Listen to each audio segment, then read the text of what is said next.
নামাজ পড়ে তাকে দুইটি পরওয়ানা লিখে দেওয়া হয়। সুবহানাল্লাহ। কয়টি? দুইটি। একটা হচ্ছে জাহান্নাম থেকে মুক্তি। সুবহানাল্লাহ।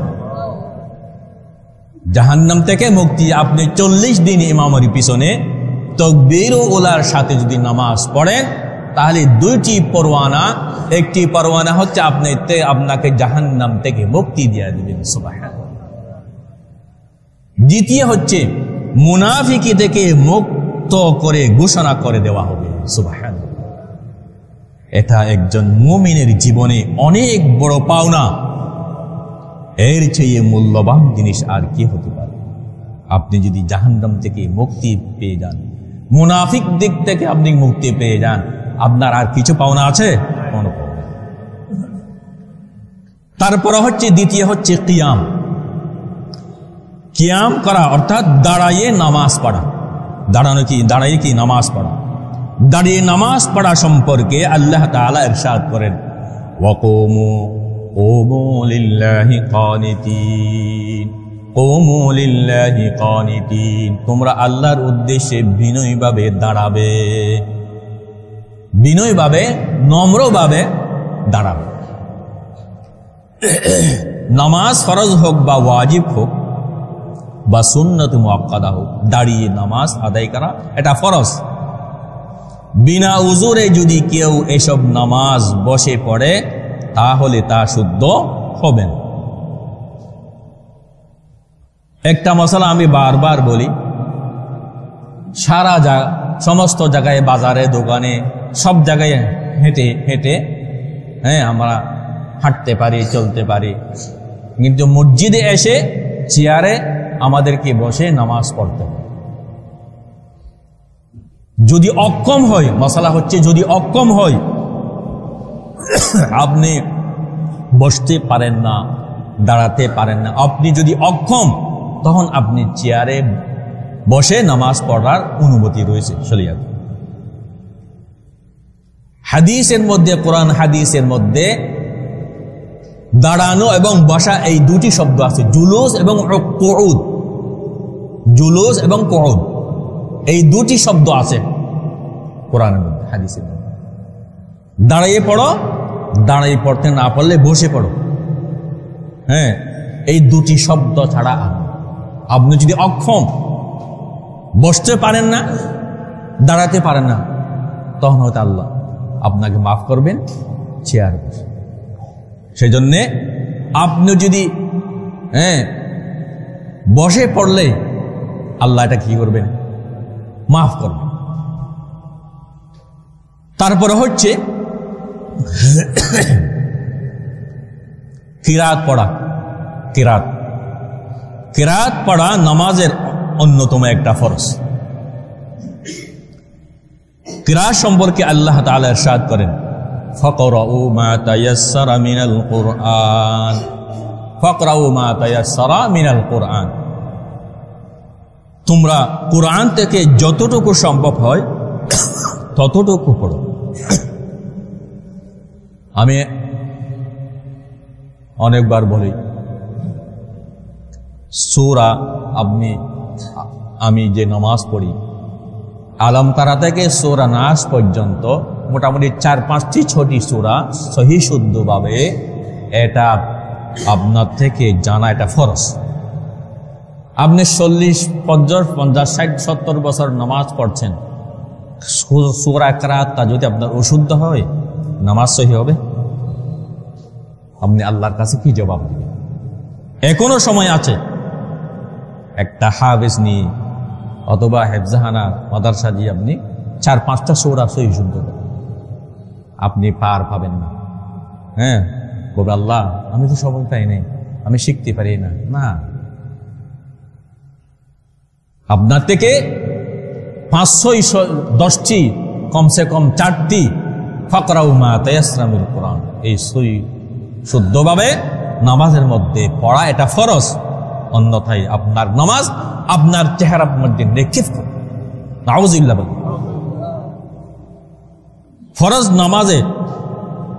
ফরজ নামাজে প্রথম 2 রাকাতে বিতিরের 3 রাকাতে সমস্ত সুন্নতের নফল নামাজের প্রত্যেক রাকাতে কেরাত পড়া এটা ফরজ। ফাকরাউ মা তায়াসসারা মিনাল কুরআন। ছোট্ট 3 আয়াত অথবা 3 আয়াতের পরিমাণ একটি লম্বা সূরা। ছোট্ট 3 আয়াত, ওয়াল আসরি ইন্নাল ইনসানা লাফি খুসর ইল্লাল্লাযীনা আমানু ওয়া আমিলুস সালিহাতি ওয়া তাওয়াসাউ বিল হাক্কি ওয়া তাওয়াসাউ বিস সাবর। আরেকটা হচ্ছে ইন্না আতাইনাকাল কাউসার ফাসাল্লি লিরাব্বিকা ওয়ানহার ইন্না শানিআকা হুয়াল আবতার। এই 3টি আয়াত। তাহলে এই পরিমাণ সূরা আপনার থেকে নামাজের মধ্যে মিলাতে হবে। এটা কেরাত, এটা ফরজ। তারপর হচ্ছে রুকু এটাই ফরজ। নামাজে রুকু করা ফরজ। রুকু সম্পর্কে আল্লাহ তাআলা ইরশাদ করেন, ওয়ারকাউ মা'আর রাকিঈন, তোমরা রুকুকারীদের সাথে রুকু করো। রুকুকারীদের সাথে রুকু করো। রুকুর সময় হাত দ্বারা উভয় হাঁটু মজবুত করে ধরবে, যেন হাত টান টান থাকে, এভাবে টান টান থাকে, এনেকে এভাবে করিয়া হাত টান টান থাকে, এভাবে কি রুকু করতে হবে, এভাবে ধরতে হবে।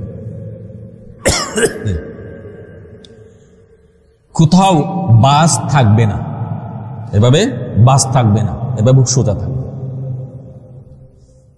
এবং পিঠ এবং মাথা বরাবর রাখতে হবে। পিঠ এবং মাথা কি সোজা থাকতে হবে, বরাবর থাকতে হবে। তাহলে রুকু শুদ্ধ হবে। অন্যথায় আমরা রুকু থেকে একটু এভাবে গিয়া করি ঝুঁকি, তারপরে সেজদা চলে যায়, এটা রুকু হবে। তারপর হচ্ছে সেজদা করা। সেজদা করা সম্পর্কে আল্লাহ তাআলা ইরশাদ করেন, ইয়া আইয়ুহাল্লাযীনা আমানু রুকউ ওয়াসজুদু, হে ঈমানদারগণ তোমরা রুকু করো এবং সেজদা করো। রুকু করো এবং সেজদা করো। তার রুকুই করো ফরজ, সেজদাই কি ফরজ। তার নামাজের প্রতি রাকাতে 2 সেজদা ফরজ। সেজদার সময় নাক এবং কপাল মাটিতে মিশিয়ে খুব ভালোভাবে সেজদা করতে হবে। নাক এবং কপাল মাটির মধ্যে মিশিয়ে ভালোভাবে কি করতে হবে। অনেকে দেখা যায় নাক রাখে কপাল রাখে না, কপাল রাখে নাক রাখে না, তাহলে এটা হবে। তাহলে কপাল এবং নাক উভয়টা কিন্তু সুন্দরভাবে ভালোভাবে মাটির মধ্যে কি মিশিয়ে রাখতে হবে।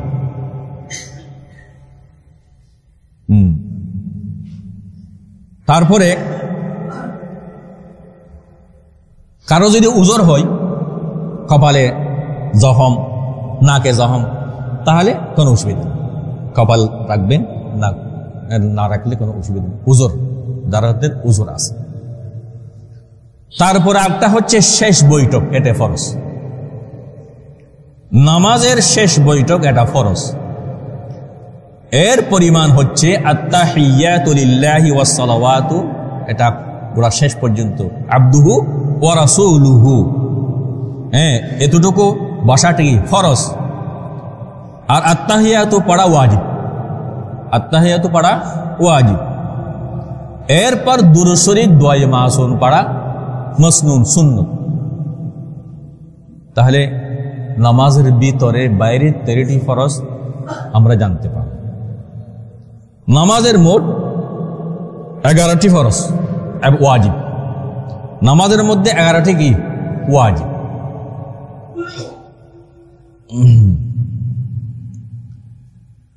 সূরা ফাতিহা পাঠ করা, সূরা ফাতিহা পাঠ করা ফরজ। নামাজের প্রথম 2 রাকাত, বিতির এবং অন্য অন্য ওয়াজিব নামাজ, সুন্নত এবং নফল নামাজের সমস্ত রাকাতে সূরা ফাতিহা পড়া ওয়াজিব। আমার কাছে বুঝাচ্ছেন? তাহলে সূরা ফাতিহা পড়াটা কি ওয়াজিব। রাসূল সাল্লাল্লাহু আলাইহি ওয়াসাল্লাম ইরশাদ করেছেন, লা সালাতা লিমান লাম ইয়াকরা বিফাতিহাতিল কিতাব, যে ব্যক্তি নামাজে সূরা ফাতিহা পাঠ করলো না তার নামাজ পূর্ণ হয় নাই, তার নামাজ পূর্ণ হবে না। অর্থাৎ সূরা ফাতিহা পড়া ওয়াজিব, না পড়লে নামাজ অসম্পূর্ণ থেকে যাবে। এই হাদিসের মর্মার্থ বুঝতে কিছু কিছু মানুষ বিভ্রান্তির শিকার হয়েছে। আমার কথা ভালো করে বুঝবেন।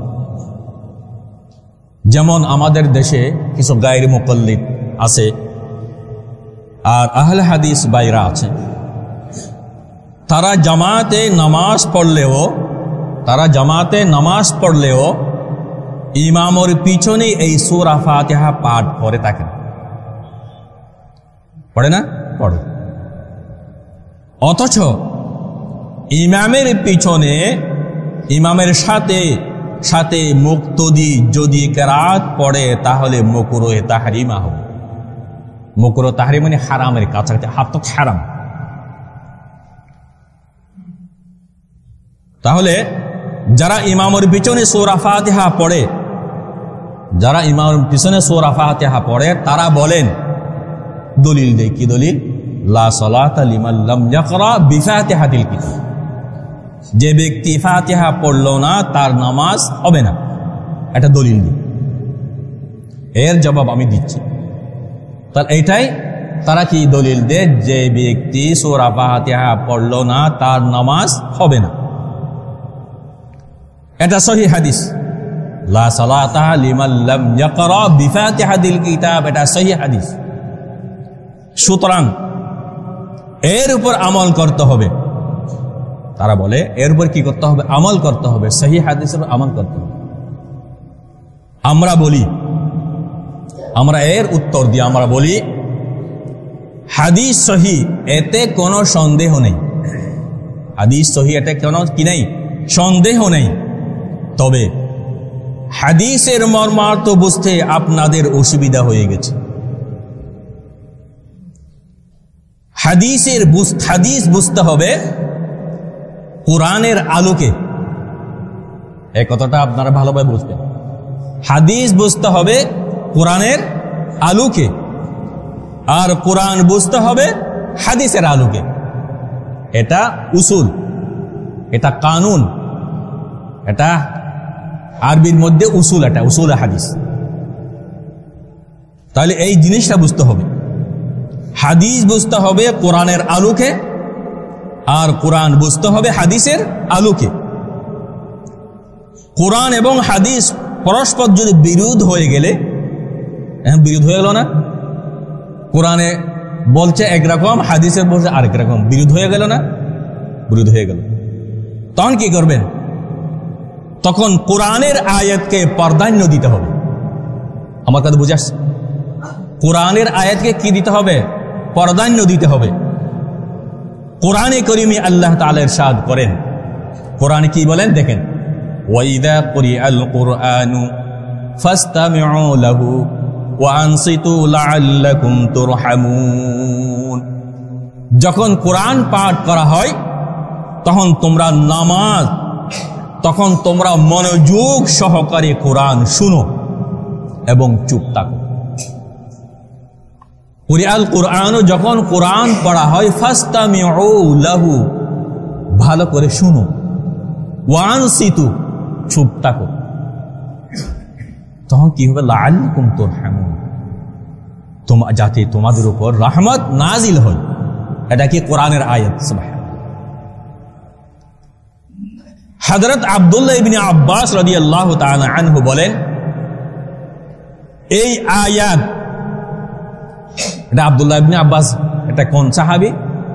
যে তাফসীরের মধ্যে রাইসুল মুফাসসিরিন, বড় বড় সাহাবায়ে কেরাম কোরআনের কোন বিষয় সম্পর্কে যদি সন্দেহ হয়, আব্দুল্লাহ ইবনে আব্বাস রাদিয়াল্লাহু তাআলা আনহুর কাছে তিনি চলে যেতেন। এই আয়াতের মর্ম কি, এই আয়াত সম্পর্কে কি, এই হাদিস সম্পর্কে কি বোঝানো হয়েছে, আব্দুল্লাহ ইবনে আব্বাস রাদিয়াল্লাহু তাআলা আনহুর কাছে চলে যেতেন। তখন আব্দুল্লাহ ইবনে আব্বাস রাদিয়াল্লাহু তাআলা আনহু তিনি বলেন, যে এই আয়াতে ফরজ নামাজ ইমামের, ফরজ নামাজে ইমামের কিরাত পড়াকে বোঝানো হয়েছে, ইমামের বোঝানো হয়েছে। অর্থাৎ